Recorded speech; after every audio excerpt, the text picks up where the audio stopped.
درود و سلام پڑھنے کی فضیلت۔ قرآن مجید میں اللہ تعالیٰ نے مسلمانوں کو نبی کریم صلی اللہ علیہ وآلہ وسلم پر درود اور سلام بھیجنے کا حکم دیا ہے، جس کی بنیادی آیت سورہ احزاب کی آیت نمبر 56 ہے۔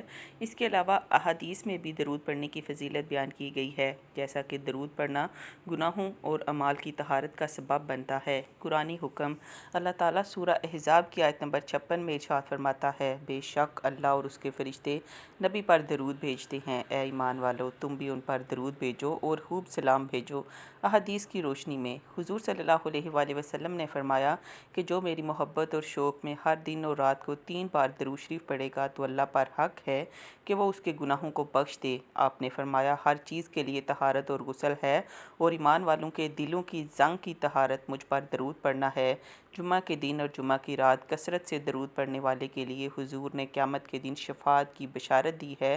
جو درود پڑھنا بھول جائے تو وہ جنت کی راہ بھول جائے۔ حضرت عبد الرحمن بن عوف رضی اللہ فرماتے ہیں کہ ایک مرتبہ میں مسجد میں آیا تو دیکھا کہ رسول اللہ مسجد سے باہر نکل رہے ہیں۔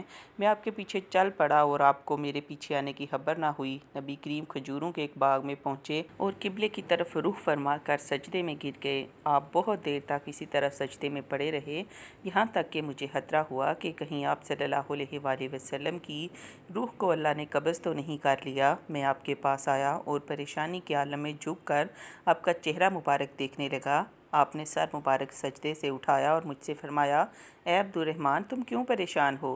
میں نے عرض کیا کہ آپ کے دیر تک سجدے میں رہنے سے مجھے شبہ ہوا کہ اللہ نے آپ کی روح کو قبض فرما لیا ہے، اس لیے میں یہاں آ کر آپ کو دیکھنے لگا۔ آپ نے ارشاد فرمایا، جب تم نے مجھے دیکھا کہ میں کھجوروں کے باغ میں داخل ہوا تو میں وہاں جبرائیل سے ملا۔ وہ کہنے لگے کہ میں آپ کو بشارت دیتا ہوں کہ اللہ فرماتے ہیں، جو شخص بھی آپ پر سلام بھیجے گا میں اس پر سلام بھیجوں گا، اور جو آپ پر درود بھیجے گا میں اس پر درود بھیجوں گا۔ درود اور سلام بھیجنا صرف ایک مستحب عمل نہیں بلکہ یہ اللہ کا حکم ہے اور گناہوں کی بخشش، اعمال کی پاکیزگی اور دنیاوی اور دینی پریشانیوں سے نجات کا ذریعہ ہے۔